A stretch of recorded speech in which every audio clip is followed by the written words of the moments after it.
नमस्कार दोस्तों, आपका स्वागत है मेरे चैनल भक्ति की शक्ति में। आज मैं आपको संतोषी माता की एक भक्त की कहानी सुनाने जा रही हूँ।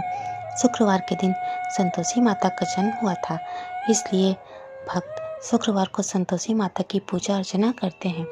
शास्त्रों के अनुसार शुक्रवार का दिन माता संतोषी को समर्पित है।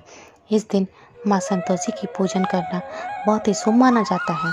इस दिन व्रत रखने से भक्त की हर इच्छा पूर्ण हो जाती है। माँ संतोषी को माँ दुर्गा के सबसे शांत कोमल रूपों में से एक माना जाता है। संतोषी माता कमल के फूल पर विराजित है। माँ संतोषी के पिता श्री गणेश और माता रिद्धि सिद्धि हैं। ये माँ विघ्नहर्ता श्री गणेश की बेटी है, जो सभी दुखों को और परेशानियों को दूर कर देती है। भक्तों के दुर्भाग्य को दूर कर उन्हें सुख और समृद्धि से भर देती हैं। धन धान्य और रत्नों से भरा परिवार होने के कारण इन्हें देवी संतोषी कहा जाता है। माता संतोषी के 16 शुक्रवार करने से विशेष फल प्राप्त होते हैं। तो आइए शुरू करते हैं संतोषी माता की कथा। किसी गांव में एक दंपत्ति रहते थे। वे संतोषी माता के भक्त थे। माता की कृपा से उनके यहाँ पुत्री का जन्म होता है।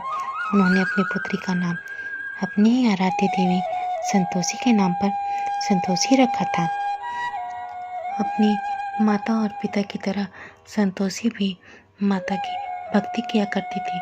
वह संतोषी माता की प्रतिदिन पूजा किया करती थी। उसे संतोषी माता पर अपार श्रद्धा थी। संतोषी माता भक्तों पर कृपा करती हैं और दुख दूर करते हैं। इस कारण मनुष्य धरती पर संतोषी माँ की अधिक पूजा करते हैं। उनके भक्त उनके लिए शुक्रवार के दिन व्रत रखते हैं। लेकिन माता संतोषी से स्वर्ग में एक देवी बहुत चिढ़ती थी। इस देवी का नाम था पोलोमी माता। माता पोलोमी तब और ज़्यादा चिढ़ने लगी जब वह धरती पर संतोषी को माता संतोषी की पूजा करते हुए देखती थी। इस कारण वो माता संतोषी से बदला लेने का विचार करने लगी। वो संतोषी के जीवन में कोई न कोई विघ्न जरूर खड़ी करती थी। वहीं एक बार माता संतोषी को परेशान करने के लिए देवी पोलोमी ने उसकी भक्त संतोषी के प्राण लेने के बारे में सोचा।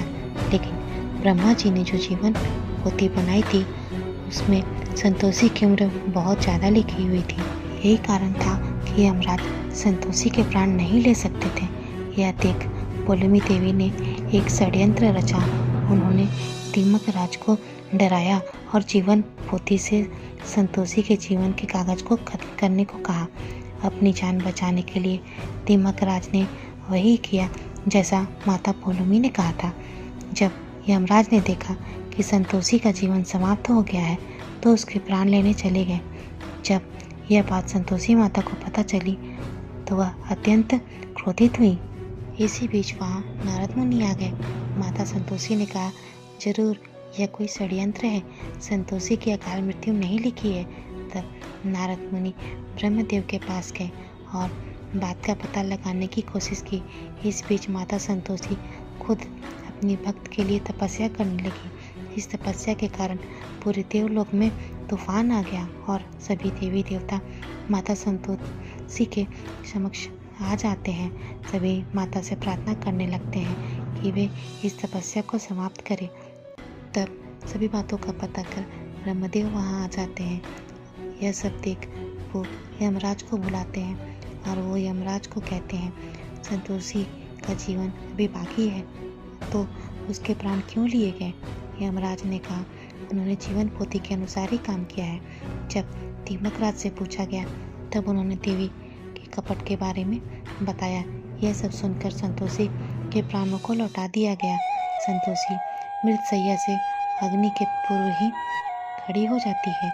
यह देख माता संतोषी की जयकार होने लगती है और यह सब देखकर माता संतोषी पर भक्तों की श्रद्धा और बढ़ जाती है।